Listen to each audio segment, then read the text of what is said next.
Welcome to bank employees news YouTube channel. Latest updates के लिए subscribe और bell button को दबाएं।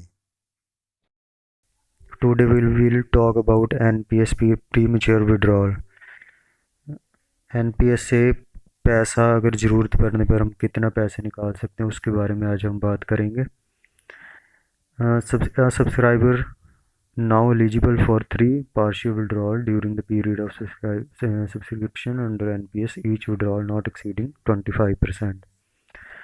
अब अगर कोई भी एम्प्लॉय है वो 25% ऑफ द अमाउंट जितनी उसने इन्वेस्टमेंट की है, जितनी अमाउंट उसने इन्वेस्ट की है, ना कि एम्प्लॉयर द्वारा उसमें कंट्रीब्यूशन किया गया, उसका वो 25% निकाल सकता है 3 प्री मेच्योर विड्रॉल से।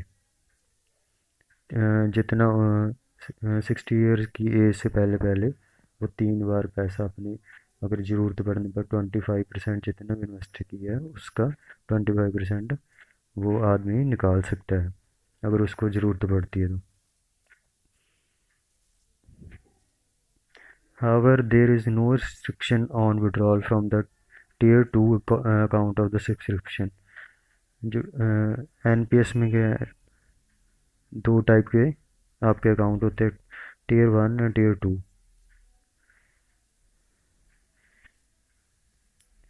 Mostly we invest in tier 1. After that, if a person have an account in tier 1 NPS scheme, then he will eligible for tier 2 accounts on after having account in tier 1। अगर आदमी का tier 1 में account है तो ही वो tier 2 account अपना खुलवा सकता है। लेकिन इसमें जो है टियर 2 में कोई भी मतलब टैक्स पे छूट नहीं होती, लेकिन इसमें टैक्स में छूट होती है। जितना भी हम इन्वेस्ट करते हैं उस पर कोई टैक्स नहीं होता टियर 1 में। टियर 2 में is a taxable, tier 1 is not taxable. Keeping in view of the possibility of sudden financial need of the subscriber, they can withdraw 3 times in a subscription period। Many of you do not know difference between tier 1 and tier 2 accounts of NPS। NPS National Pension Scheme is managed by PFRD, Pension Fund Regulatory and Development Authority। The investment criteria is that the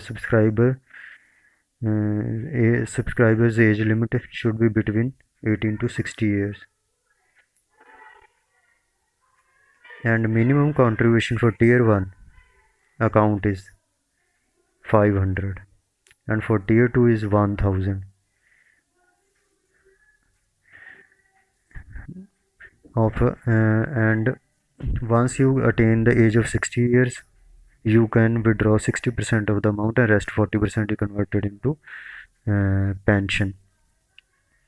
जब आदमी 60 साल की as का हो जाता है तो वो एलिजिबल हो जाता है अपने जितना भी इन्वेस्टमेंट की है एम्प्लॉय द्वारा, या आपने कितना भी जो आपने किया इन्वेस्टमेंट और एम्प्लॉयर ने उसमें कितना ऐड किया, उसका वो 60% अमाउंट विड्रॉ कर सकता है और 40% आपका पेंशन में वो कन्वर्ट हो जाएगा, आपकी जितनी भी पेंशन लगेगी उस पर। ठीक है।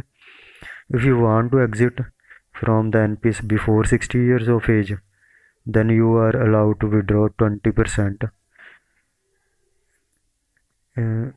If a person want to withdraw, अगर आदमी 60 साल की एज से पहले निकालना चाहता है पैसे तो उसको 20% अमाउंट ही उसका मिलेगा and rest 80% you have to invest in pension product. आपको जो बाकी का 80% अमाउंट वो किसी पेंशन प्रोडक्ट में इन्वेस्ट करना पड़ेगा उसका।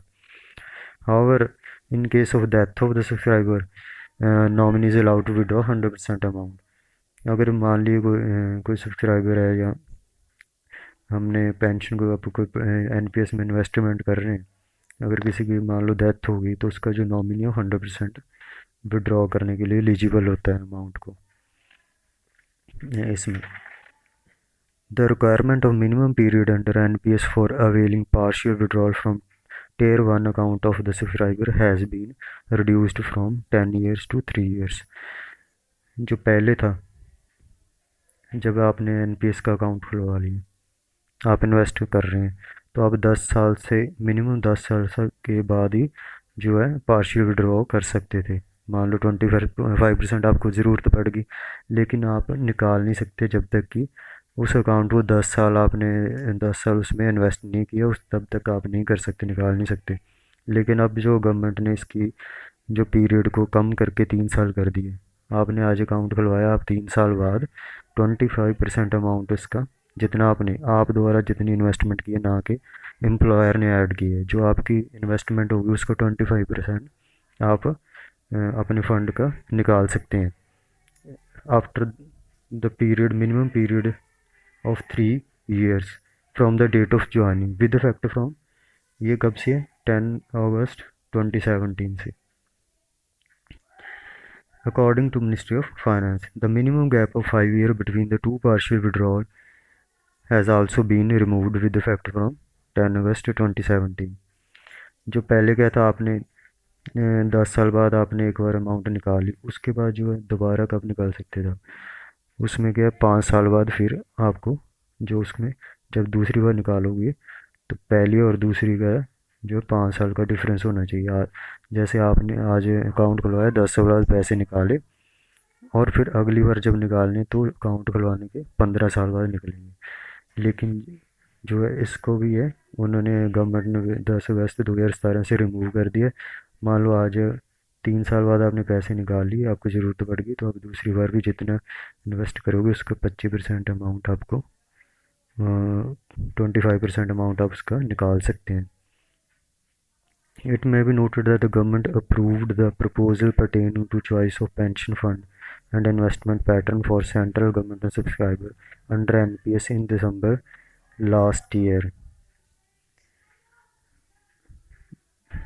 जो क्या था, सेंट्रल के गवर्नमेंट के जो पहले, इसमें क्या होता है एनपीएस में अलग अलग जगह इन्वेस्टमेंट होती है, अलग अलग इंडस्ट्रीज़ में या अलग अलग किसी मार्केट, अलग अलग शेयर में जो होती है। एक तो होता है ऑटो चॉइस, एक होता है जो आप अपनी मर्ज़ी से किसी में भी इन्वेस्टमेंट कर सकते हैं, लेकिन मोस्टली क्या ऑटो चॉइस ही चलता है। जो गवर्नमेंट एम्प्लॉयज़ हैं उनका ऑटो चॉइस चलता है। It is a default option for both existing as well as new subscriber.